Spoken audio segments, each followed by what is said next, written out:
Nah, ini ada pemberitaan yang menurut saya sangat mengejutkan sekali ya. Ternyata ASN itu batal pindah ke ibu kota Nusantara di Kalimantan Timur, ditundanya sampai batas waktu yang belum ditentukan. Kalau kita lihat pada saat lalu ya, bahkan konon katanya sih ASN itu akan dipindah secara bertahap mulai September dan seterusnya. Tetapi sampai di tahun 2025 ini tidak ada perpindahan ASN di IKN. Entah ini maksudnya apa juga saya kurang tahu. Apakah memang fasilitas di IKN itu belum terpenuhi dan akhirnya dibatalkan ASN pindah ke IKN hingga waktu yang belum ditentukan. Nah, kalau kita lihat pemberitaan dari sini ya, bahkan tertanggal Februari 2024 yang lalu, artinya sudah 1 tahun yang lalu itu ada pemberitaan ASN mulai pindah ke IKN secara bertahap mulai Juli. Terus dari Menpan RB pada 8 Oktober 2024, Januari 2025 ASN pindah ke IKN. Januari ya. Terus ada pemberitaan lagi pada 8 Juli gelombang pertama ASN pindah ke IKN mulai September 2024. Siap-siap September. Dan akhirnya tertanggal 31 Januari 2025 ada pemberitaan yang berjudul ASN batal pindah ke IKN Januari, ditunda sampai waktu tak ditentukan. Nah, ini kira-kira ada apa ya? Tiba-tiba dibatalkan kepindahan ASN sampai batas waktu yang belum ditentukan. Ya, saya berharapnya sih IKN itu benar-benar bisa menjadi ibu kota negara ya, dan bahkan konon katanya itu adalah ibu kota yang sangat modern tetapi juga sangat ramah terhadap hutan dan lain sebagainya. Jadi sangat disayangkan sekali kalau misalkan ASN batal pindah tidak sesuai rencana awal. Ini sangat mengejutkan kalau menurut saya ya. Dari Narkosun ditunda sampai waktu yang entah kapan. Apalagi kalau kita lihat misalnya dari pemberitaan ini, bahkan tambal defisit program makan bergizi gratis Prabowo pangkas 75% anggaran otorita IKN. Kalau kita melihat dari makan bergizi gratis ya, menurut saya sangat keren sekali ya. Dan ternyata Pak Prabowo itu benar-benar memprioritaskan lah program makan bergizi gratis. Dan saat ini sudah dirasakan manfaatnya oleh sebagian masyarakat. Walaupun belum sepenuhnya, tetapi itu menurut saya realisasinya benar-benar nyata ya. Dan konon katanya Pak Prabowo itu pada Januari setidaknya 2026 semua siswa-siswa akan mendapatkan program makan bergizi gratis dari Pak Prabowo Subianto, program dari pemerintah. Nah, ini menurut saya cukup keren dan saat ini juga sudah mulai bertahap ya.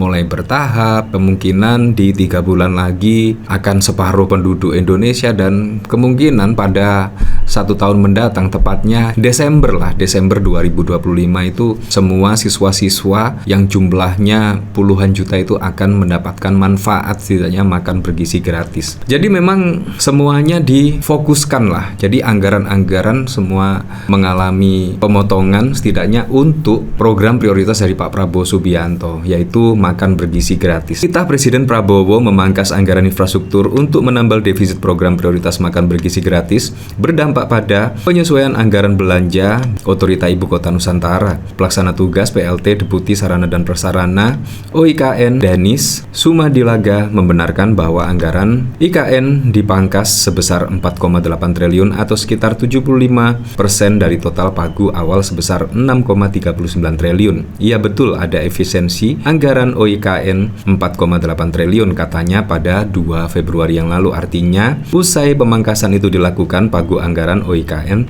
tercatat hanya tersisa 1,59 triliun. Nah, bayangkan ya, dengan anggaran sebesar 1,59 triliun apakah bisa untuk memindahkan ASN?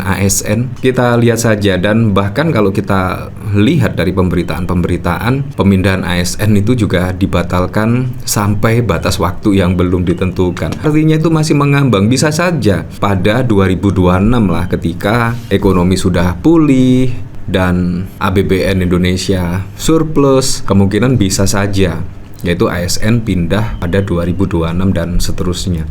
Padahal Presiden Prabowo sebelumnya menghendaki IKN untuk dilengkapi dengan kawasan legislatif yudikatif, di mana Prabowo meminta pembangunan itu untuk dapat rampung pada 2028. Seiring dengan kabar pemangkasan itu, Danis menyebut usulan tambahan anggaran yang semula disampaikan UIKN untuk mendukung pembangunan kawasan legislatif dan yudikatif juga hingga saat ini belum ada kejelasan. Usulan tambahan anggaran belum ada jawaban pungkasnya. Pemangkasan anggaran UIKN ini tampak tiba-tiba, mengingat sebelumnya Presiden Prabowo disebut sempat menyampaikan komitmennya untuk menyetujui anggaran untuk kelanjutan pembangunan Ibu Kota Negara IKN Nusantara periode 2025 hingga 2029 sebesar 48,8 triliun. 48,8 triliun itu tadi Bapak Presiden setuju untuk dialokasikan ke IKN untuk menyelesaikan pembangunan IKN, kata Kepala Badan Otorita IKN Basuki Hadimuljono pada 22 Januari. Basuki mengungkapkan bahwa pada tahap kedua pembangunan IKN, yaitu pada 2028, Presiden Prabowo Subianto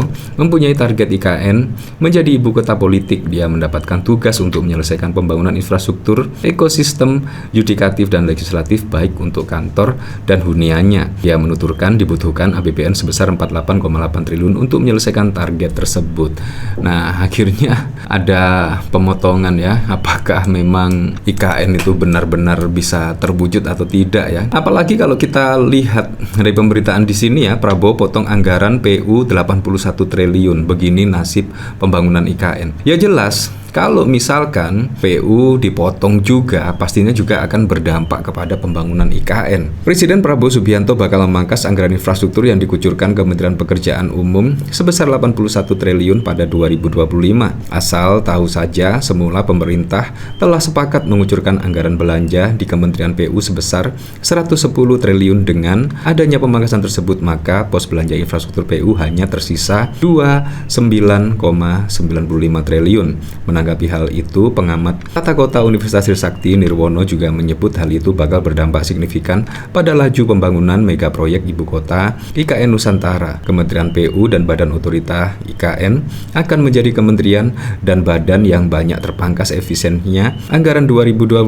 Alhasil, pembangunan IKN dipastikan akan melambat, jelasnya pada 2 Februari. Wow, padahal kalau kita lihat juga ya, pada saat lalu ketika Pak Prabowo rapat terbatas membahas RAPBN 2025 itu bahkan juga ditemani oleh Pak Jokowi. Dan pada saat lalu memang pos-pos anggaran itu sudah terskema dengan baik ya. Tetapi saat ini ketika makan bergizi gratis sangat membutuhkan anggaran yang sangat luar biasa, akhirnya pos-pos kementerian, lembaga dan lain sebagainya itu dipangkas drastis oleh Pak Prabowo Subianto demi mewujudkan apa? Mewujudkan program makan bergizi gratis, yaitu program andalan pada saat kampanye. Nah, bagaimana menurut Anda ya? Ini juga di luar dugaan ya, kemungkinan juga di luar bayangan Pak Jokowi ya. Apalagi juga IKN itu digagas oleh Pak Jokowi, tetapi saat ini Pak Prabowo juga lebih mementingkan setidaknya program